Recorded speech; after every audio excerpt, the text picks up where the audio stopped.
The final rays of evening sun filtered through the pines as Braxton Hale loaded the last of the camping gear into his truck. His muscles ached pleasantly from 3 days of hiking, fishing, and sleeping under the stars. The crisp Missouri air carried the first hint of autumn, a welcome change from summer's relentless humidity. "Next time we bringing better coffee," Trent said, tossing his duffel into the truck bed. "That instant crap tastes like dirt."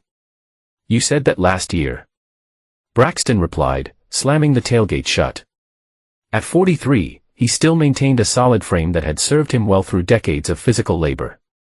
His weathered hands, callous from years of welding, closed around his keys. "And the year before," Trent laughed, scratching at his beard.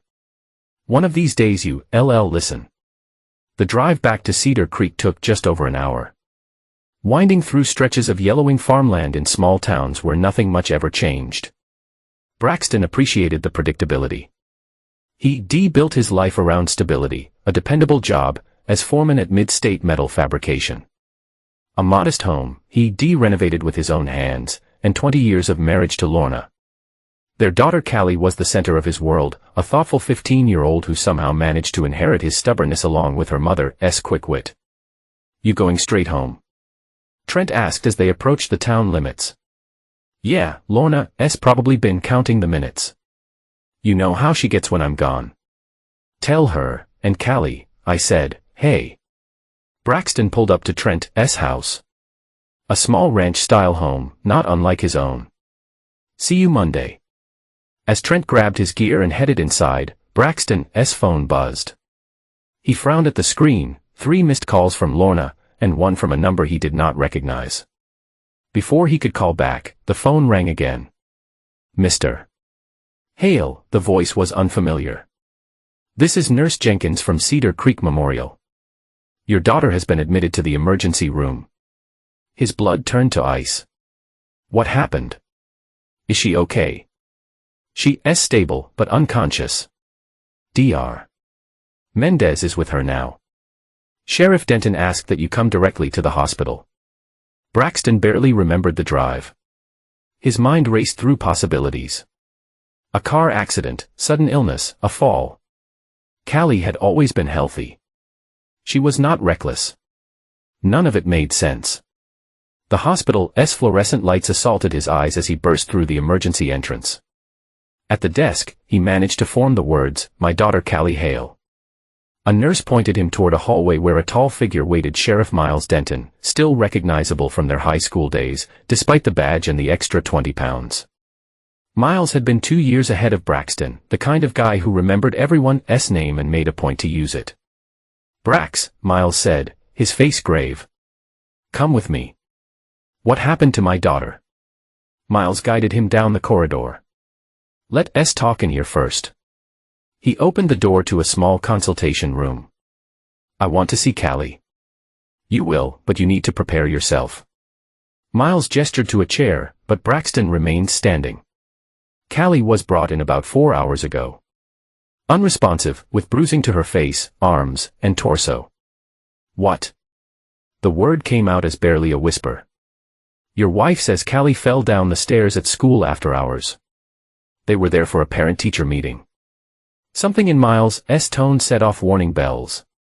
"But you do not believe that?" "The school's closed today. Teacher in service. No meeting scheduled." Braxton's hands clenched into fists. "Where's Lorna?" "In the waiting area." "I'll take you to see Callie first." Miles led him to a dimly lit room. Through the observation window, Braxton saw his daughter as bright, fierce Callie lying motionless under stark white sheets. Her face was mottled with bruises, an oxygen tube in her nose, monitors beeping steadily beside her.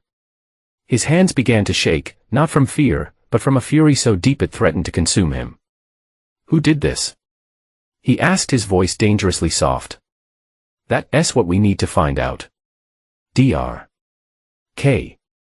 Mendez met Braxton outside Callie's room. She was a slight woman with intelligent eyes and an accent that suggested she'd grown up somewhere far from Missouri. "Mr. Hale, I'm Dr. Mendez. Your daughter has suffered a concussion and multiple contusions." We've run a toxicology screen which showed traces of a sedative in her system. Waiting on more detailed results. Sedative. Braxton's throat tightened. Why would she have a sedative in her system? That's unclear at this point. She has not regained consciousness, but her vitals are strong. The next 24 hours will tell us more. Lorna appeared at the end of the hallway. Her face streaked with tears that did not reach her eyes. Something about her appearance struck Braxton as off. Her hair and makeup were immaculate despite the circumstances. "Brax," she said, moving toward him with open arms. "Thank God you're here." He stepped back, almost imperceptibly. Her arms dropped to her sides. "What happened?" he asked. "It was awful. We were at the school talking with Mr. Finley about her science project. She went to use the bathroom and must have tripped on the stairs. I heard the crash and found her at the bottom." Dr. Mendez cleared her throat. "Mrs. Hale, as I mentioned earlier, Callie's injuries are not consistent with a fall downstairs." "What do you mean?" Lorna's voice rose slightly. "I saw her fall. The pattern of bruising suggests multiple impacts, not a single fall. And there's the matter of the sedative." "What sedative?" "Maybe she took something. Teenager's experiment." "You know that." Braxton watched his wife of 20 years, noting the tiny movements he'd learned to read over time. The way her right eye twitched slightly. How she shifted her weight from one foot to the other. "I want to see the full medical report," he said to Dr. Mendez, ignoring Lorna's protest. "Of course, I'll have my nurse bring it to you. You're welcome to sit with your daughter." Inside Callie's room, Braxton pulled a chair close to the bed. He took her hand gently, careful of the fore. Her fingers felt small and cold in his grasp. "I'm here, Cal," he whispered. "Dad's here now." He studied her face, the bruise blooming across her left cheekbone, the split in her lower lip, the dark circles under her eyes. Callie had always been a fighter. From the day she was born 2 months premature. The doctor had warned them she might not make it through the night. But Callie had other ideas. Lorna hovered in the doorway. "Do you want coffee?" "I was going to get some from the cafeteria." "No, Brax, I know you're upset. I need to read the medical report." "You go ahead." After Lorna left, Braxton spotted Callie's backpack in the corner. Her phone stuck out from the side pocket. Its screen cracked, but intact. On impulse, he checked it. No passcode. She must have disabled it recently. They had an agreement. He did not snoop, but she kept her phone unlocked in case of emergency. This definitely qualified as an emergency. He scrolled through her recent messages, finding nothing unusual until he reached a conversation with an unknown number. The most recent text sent Braxton's heart hammering against his ribs. He knows. "Mom said we'd be safe." The timestamp showed 10:43 a.m. That morning, several hours before Callie was brought to the hospital. Who knew what? And safe from home. A nurse arrived with a medical report. Braxton scanned it. His fears confirmed in clinical terms. Multiple contusions inconsistent with accidental fall. Possible blunt force trauma. Presence of benzodiazepine at concerning levels. Someone had hurt his daughter and drugged her. And his wife was lying about it. "You sure about this?" Trent asked, leaning against his truck in the hospital parking lot. The early morning sun cast long streaks across the asphalt. Braxton nodded, his eyes red-rimmed from a sleepless night in the hospital chair. "I need you to check something while I stay with Callie. Just tell me what you need." "Our credit card statements for the past 6 months. They my home office bottom right drawer. And Lorna's personal card statements if you can find them." "You think she's hiding something financial?" "I think she's hiding a lot of things." Trent scratched his beard. "What about the cops? Miles is a straight shooter. I need more before I go to him. Something does not add up. I'll call you when I've got them." Trent clapped a hand on Braxton's shoulder. "Hang in there, brother." Back in Callie's room, Braxton found his sister Odessa had arrived. At 38, She shared his dark hair and steady gaze, though hers held a perpetual hint of amusement that has lacked. "Where's Lorna?" she asked without preamble. "Went home to shower. Said she'd be back around noon." Odessa snorted. Convenient. She never bothered to hide her dislike for her sister-in-law. "How's our girl doing?" "No change." Braxton rubbed his face. "Dessa, did Callie ever say anything to you about problems at home?" "No, but she's been quieter lately. I figured it was normal teenage stuff." She studied him. "What are not you telling me?" He showed her the text message and the medical report. "That lying snake," Odessa hissed. "I always knew she was trouble." "It's not proof of anything." "Come on, Brax. You know Lorna better than anyone. She's always been slippery when it comes to the truth." He could not argue. There had been small deceits over the years, money spent on clothes hidden in the back of the closet. Weekends with girlfriends that could not be verified. Convenient forgetfulness when it came to promises made. Trent mentioned Lorna's been going out more. Girls' nights. 3 times in the last 2 weeks, Braxton confirmed. Said she was meeting her work friends. Since when does Lorna have work friends? She can barely stand her co-workers. His phone buzzed with a text from Trent. "Found something. Coming back now." 30 minutes later, they huddled in the hospital cafeteria. Trent spread credit card statements across the table. "Look at these charges," he said, pointing to several highlighted lines. "Hotel rooms in Jefferson City. Restaurants you two never go to. In this," he turned a page, "jewelry store in Columbia. Did you give you anything from Radiance Fine Jewels?" "No, there's more." Trent said, "I swung by your place to grab some clothes for you. Figured you'd be here a while. I noticed Lorna's car in the garage and I checked it. Found these in her glove compartment." He placed a set of keys on the table. A small tag hung from the ring, bearing a single word. "Millhouse." Braxton stared at the keys. Pieces starting to fit together in a pattern he did not want to see. "I need you to find out what this is." "Already did." Trent said, "It's an address. Rental property on the east side of town. Millhouse Lane." Something cold and determined settled in Braxton's chest.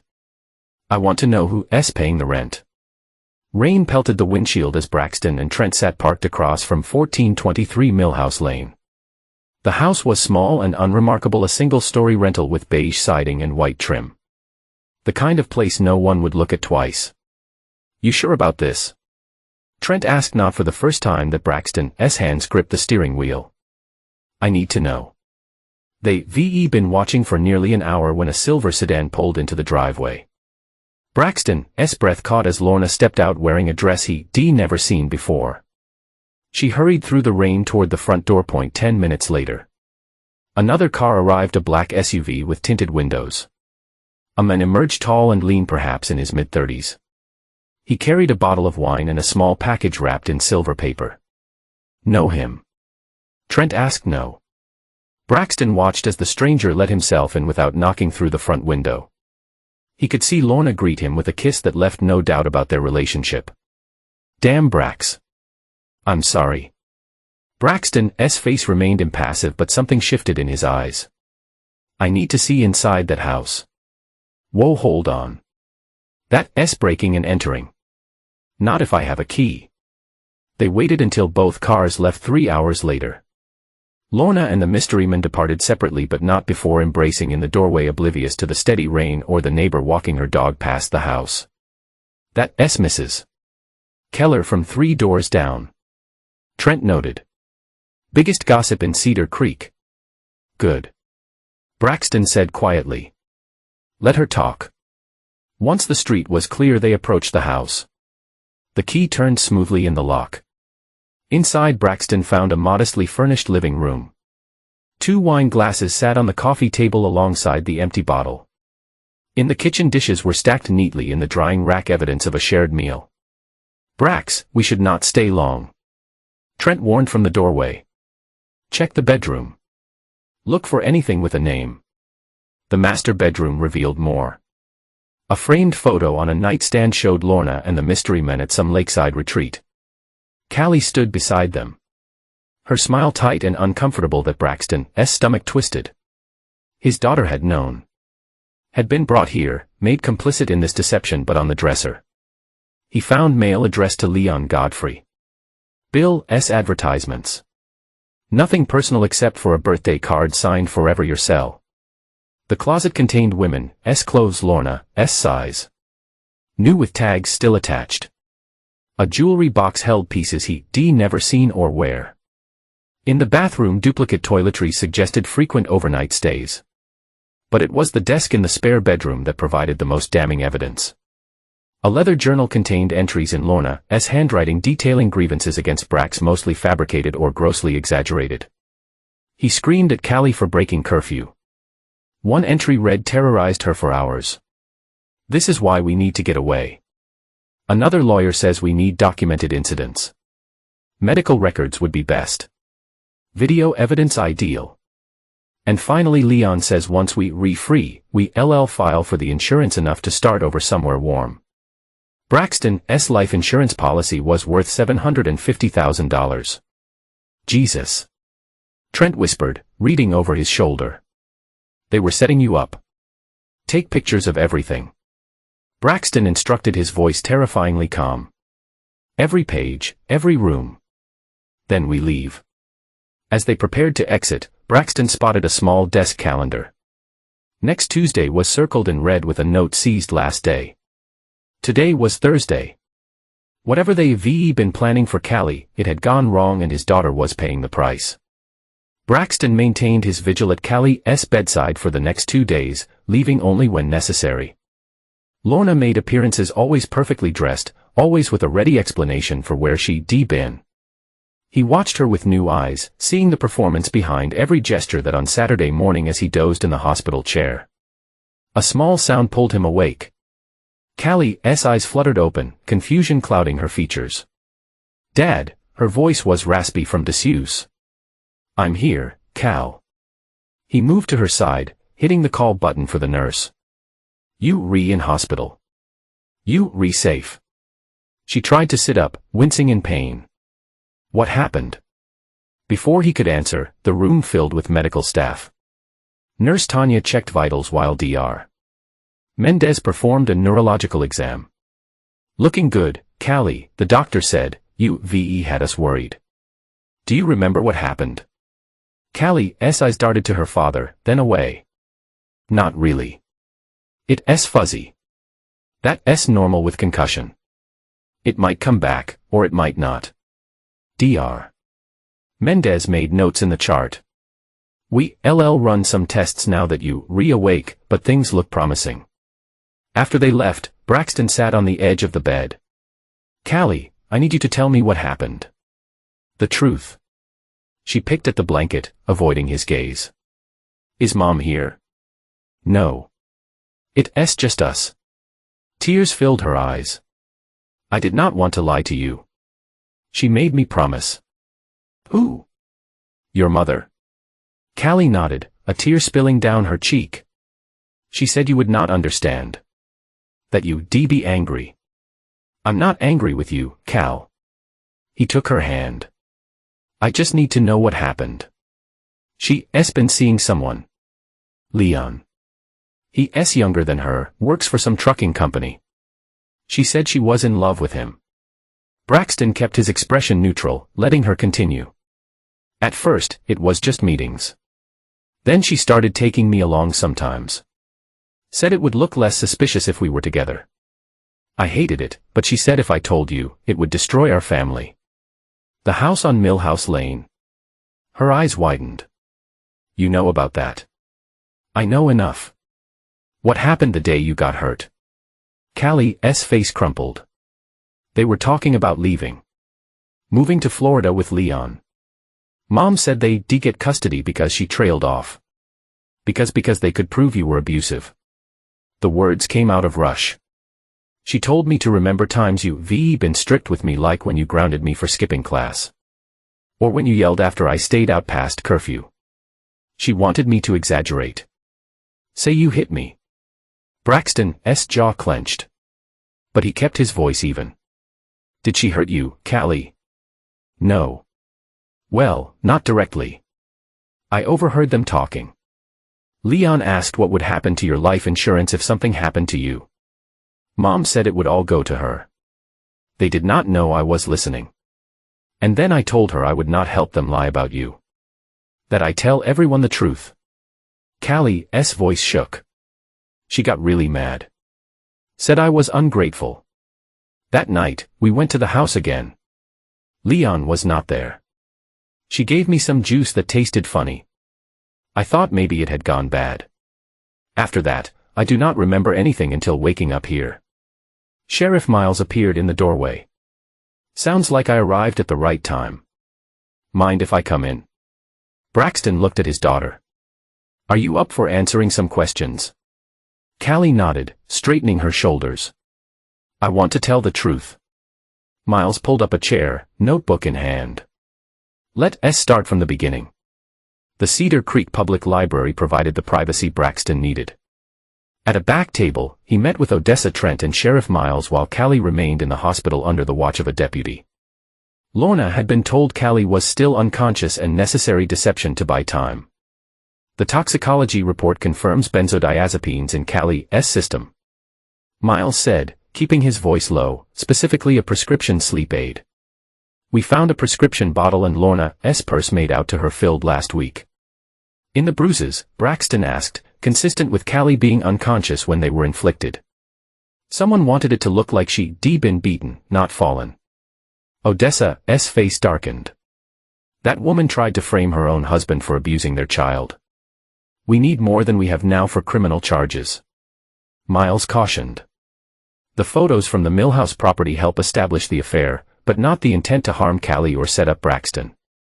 What about the journal? Trent asked. Inadmissible, you did not have legal right to enter the property. Braxton rubbed his temples. So we have nothing. I did not say that. Miles leaned forward. We can build a case, but we need to be smart.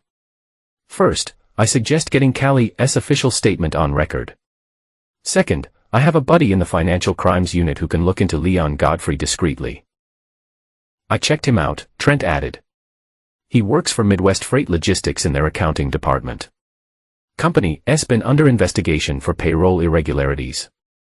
That's something we can use. Miles nodded. Third, we need more background on Lorna. I might be able to help with that. Odessa said, Lorna's Aunt Eula still lives in Springfield. They have not spoken in years, but Eula was at your wedding, Brax. Remember how Lorna did not want to invite her vaguely? Something about family disagreements. I always got the impression Eula knew things Lorna did not want shared. Might be worth a conversation. One more thing. Miles said, you need to protect yourself legally, Braxton, get a good attorney, rewrite your will, secure your assets. I know someone Odessa offered. Anthony Weems handled my divorce last year. He's a shark. Braxton nodded, a plan forming. Let's divide and conquer. Trent, keep digging on Leon. Dessa, contact Eula. Miles, run the financials. See if you can connect Leon to any of those credit card charges.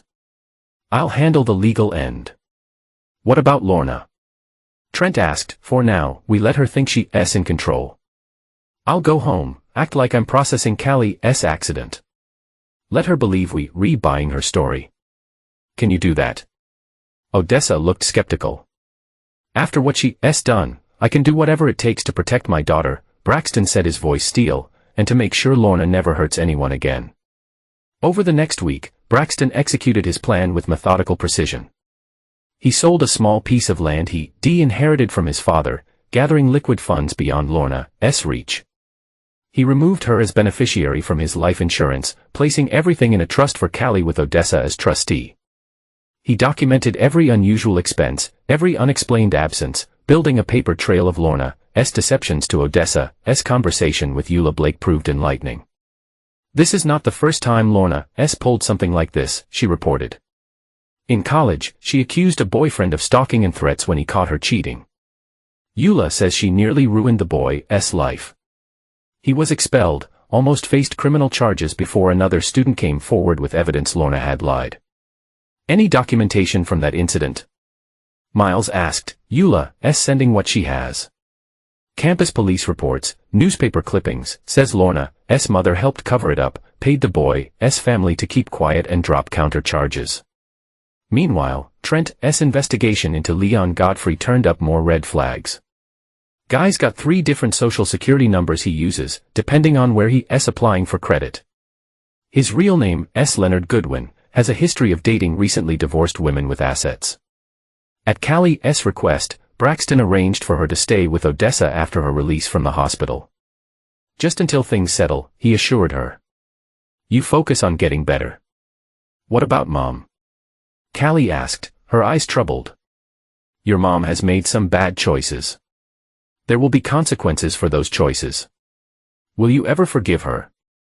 Braxton looked at his daughter so young, yet forced to confront such ugly truths. Some things not be forgiven, Cal. But that's my burden, not yours. 2 weeks after Callie's hospitalization, Braxton received the call he'd been waiting for. Miles' contact and financial crimes had enough to move on Leon. Now it was time to spring the trap. Lorna filed for divorce on a Tuesday, exactly 1 month after Callie's hospitalization. Braxton received the papers while at work, a calculated move designed to humiliate him in front of his employees or she'd gone with the narrative they expected. Emotional abuse, controlling behavior, neglect. The filing included a request for emergency custody of Callie, claiming Braxton had a history of outbursts that made him an unsafe parent. He accepted the papers calmly, returned his office, and made a single phone call. It's time, he told Anthony Weems. She's made her move. The law offices of Weems and Associates occupied the top floor of the tallest building in Cedar Creek, 3 stories of red brick, that housed the town's most prestigious firms. Anthony Weems was a compact man with piercing eyes and a reputation for ruthlessness in family court. They miscalculated. Weems said, reviewing the divorce filing. These allegations are provable falsehoods.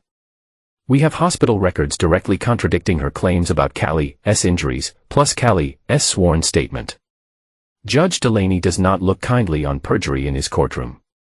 What about emergency custody? We counter with our own petition. Sheriff Denton's incident report regarding the benzodiazepines in Callie's system should be enough to halt any custody claim by your wife. The initial hearing was set for the following week. As expected, Lorna arrived perfectly co-fed and teary-eyed, playing the role of battered wife to perfection. Her attorney, a severe woman named Patricia Holt, presented a case built on carefully curated half-truths. Your Honor, Mrs. Hale fears for her safety and that of her daughter. Mr. Hale has demonstrated increasing instability in a pattern of controlling behavior that culminated in the physical abuse of their 15-year-old child. Weems rose, unruffled. Your Honor, we categorically deny these false allegations and are prepared to demonstrate that Mrs. Hale has engaged in a calculated campaign to defame my client, endanger their daughter, and commit insurance fraud. Judge Delaney, a gray-haired veteran of the bench, peered over his glasses. Those are serious counter-allegations. Counselor, proceed. Over the next hour, Weems methodically dismantled Lorna's narrative. He presented the hospital records showing sedatives in Callie's system. He introduced Sheriff Denton's investigation, including photographic evidence of the Millhouse Lane property. Finally, he called Callie herself to testify. She entered the courtroom with her head high, though her hands trembled slightly. Lorna's face drained of color at the sight of her daughter. Callie, can you tell the court what happened on the day you were hospitalized? Weems asked gently. My mother gave me juice with crushed sleeping pills in it. When I passed out, she or her boyfriend Leon hurt me to make it look like my dad had done it. And why would she do that? They wanted custody of me and Dad's life insurance money. They were planning to move to Florida. Had your father ever hurt you? Never. Dad's strict sometimes, but he's always fair. He's never hit me or anything like that. Lorna half rose from her seat. She's lying. Brax, tell them. Mrs. Hale, Judge Delaney warned, you'll have your chance to speak. When her turn came, Lorna's testimony crumbled under Weems' cross-examination. He produced the credit card statements showing hotel charges, the jewelry purchases, the receipts from restaurants on nights she claimed to be working late. "Mrs. Hale, do you recognize this journal?" Weems asked, presenting the leather-bound book from the Millhouse property. Lorna's attorney objected immediately. "Your Honor, if this was obtained through a legal entry, it was not." Weems countered smoothly. "This journal was recovered by Sheriff Denton's deputies during the execution of a legal search warrant of the Millhouse Lane property following evidence of potential criminal conspiracy." The journal was admitted. With each damning entry read aloud, Lorna seemed to shrink in her chair. The final blow came when Weems produced Eula Blake's documentation of Lorna's college incident. "Your Honor, this establishes a pattern of behavior spanning decades. Mrs. Hale has repeatedly manufactured allegations against men who discovered her deceptions." Judge Delaney's ruling was swift. Braxton received temporary full custody of Callie with supervised visitation for Lorna pending the outcome of the criminal investigation. All marital assets were frozen.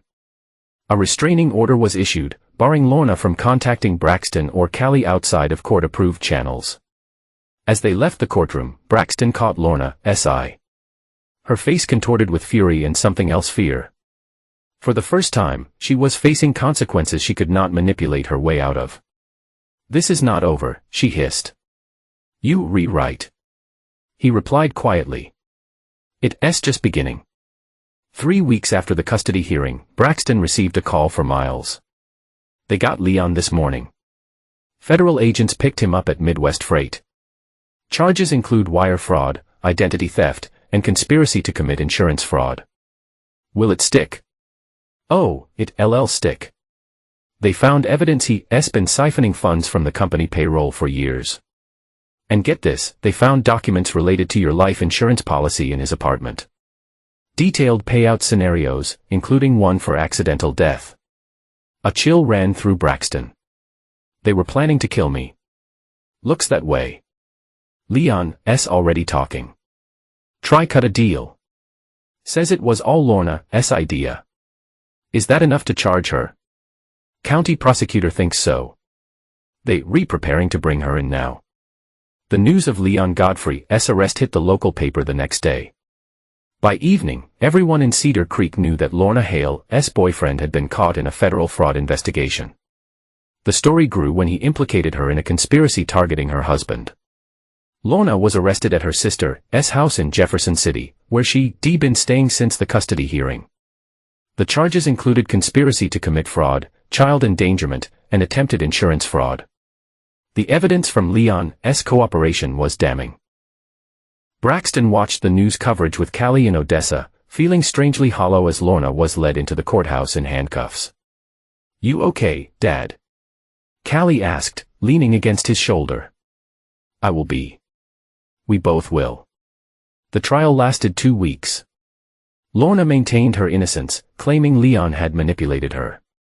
But the evidence told a different story, from the journal entries to the prescription sleep aids to the recorded phone calls Leon had made from jail, in which Lorna incriminated herself further. When a verdict came guilty, on all counts, Lorna finally broke. She screamed accusations across the courtroom, her carefully constructed facade crumbling completely. "You did this," she shouted at Braxton. "You turned everyone against me." As the bailiffs led her away, Braxton felt no satisfaction, only a deep weariness. 20 years of his life had been built on a foundation of lies. Now he had to create something new from the wreckage point. 6 months later, Braxton sat on his porch watching the sunset paint the sky in shades of orange and purple. Callie was inside doing homework, her recovery progressing steadily. She started therapy, working through the betrayal and manipulation she experienced. Some days were harder than others, but she was resilient, stronger than Braxton had realized. The sound of tires on gravel announced visitors. Trent's truck pulled up, followed by Miles' SUV. The men joined Braxton on the porch, settling into the chairs he'd built over the winter. Wordlessly, he passed each a glass of whiskey from the bottle Odessa had given him for his birthday. "Heard from the prosecutor today," Miles said after a comfortable silence. Lorna's appeal was denied. She'll serve the full sentence. 8 years for conspiracy, fraud, an endangerment minor. Leon had received 12 for his part in the financial crimes. Callie doing okay with all this? Trent asked, better every day. She's talking about college now. Thinking pre-law, like her uncle, Miles chuckled, referring to Odessa's husband who practiced in St. Louis. She'd be good at it. Always could argue her point. They watched as the last light faded from the sky. Stars appearing one by one. What about you, Brax? Trent asked, you still volunteering at that youth center? Braxton nodded twice a week, teaching welding to kids who need a trade. It helps. After Lorna's conviction, he channeled his anger into something constructive, minoring teens for broken homes, showing them there were paths forward beyond their circumstances. You ever think about what could have happened? Miles asked if Callie had not overheard them that night. Every day, Braxton took a sip of whiskey, feeling the burn in his throat. But dwelling on it does not help anyone, least of all Callie. The conversation drifted to other topics: Trent's new girlfriend, Miles' campaign for re-election, the unseasonably warm spring. As the evening deepened, Braxton felt something like peace settle over him. Not happiness, exactly, but a sense that he and Callie would be okay. When the others prepared to leave, Braxton walked them to their vehicles. You know what I told Callie when she asked if I hated her mother? He said, leaning against Trent's truck. What's that? Trent asked. I did not burn her world down. Braxton said, his voice steady in the darkness. I just handed her the matches and watched her light it herself. The truth of it rang in the night air. Lorna had manufactured her own downfall through years of deception and manipulation.